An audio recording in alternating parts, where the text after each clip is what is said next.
any tattoo or any moko, or it's used to represent or acknowledge either an event or a person. So I think in mainstream tattooing today, it's still that same principle of acknowledging or being able to express something. Well, I think I'm quite fortunate, being Māori and knowing these symbols and patterns well, because in nature you see all these patterns and symbols. So, for example, the koru is the most, I'd say, iconic thing to Māori, like pattern, because it's also seen throughout the Pacific. Yeah, there's a lot of stories and kōrero, or narratives, within our designs, so they're quite special.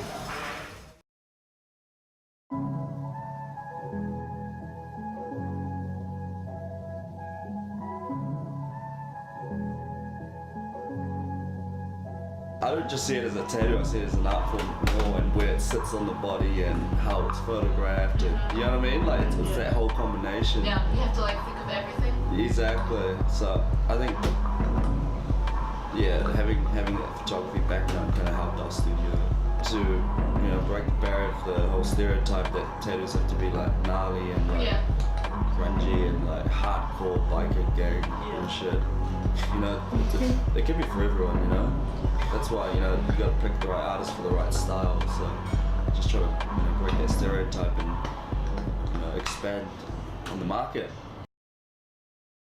We as a society are quick to judge an individual with a tattoo, although those who have body art are real people just like you and me. Tattoos are a form of expression, and behind every design there's always a story to tell. It kind of represents my journey, I suppose. I wasn't brought up in a Māori or a Samoan whānau kind of environment, but it was always strong in what we did. And when I went to uni, I decided to learn Samoan, and in my last year at uni, I got the tattoo.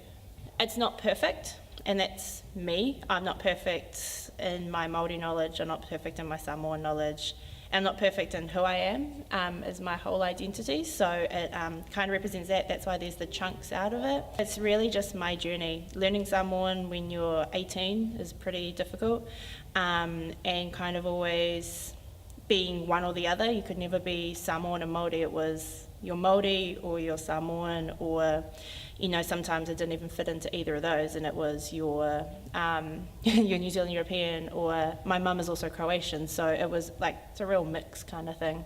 And it kind of is what the tattoo represents. It more represents my dad's side, it represents the passing of my nana, it represents me learning the language, me being more confident and becoming who I am.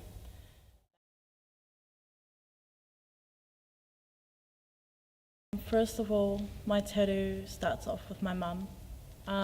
Last year, December, around Christmas, my mum got sick, and I would pray at night asking God, why out of everyone, why would she get sick?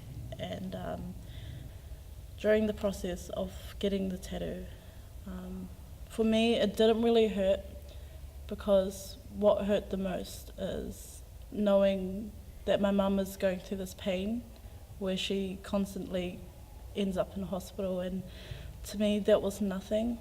So pain tolerance, it wasn't that bad, but the meaning behind my tattoo is my mum, and basically she's on my shoulder guiding me through my life, and my mum is my motivation for everything that I do.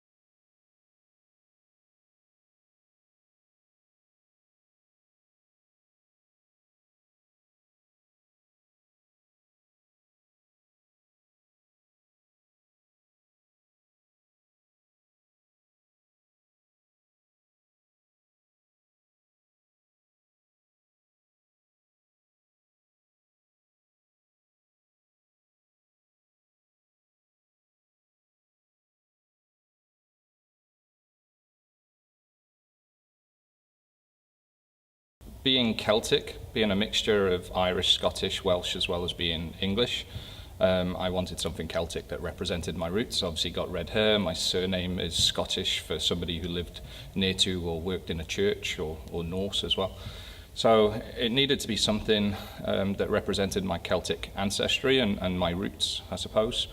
In terms of the particular design that I chose, at the time my granddad had recently died, and a few other things that had happened in my life. I kind of felt like I had somebody watching out for me, or watching over me, wherever your beliefs are. So the design I chose has got two heads, both facing outwards, with the bodies intertwined. In Celtic history, very similar to Māori, it's eels were quite significant, and they are eels. Quite a few people in my family have tattoos.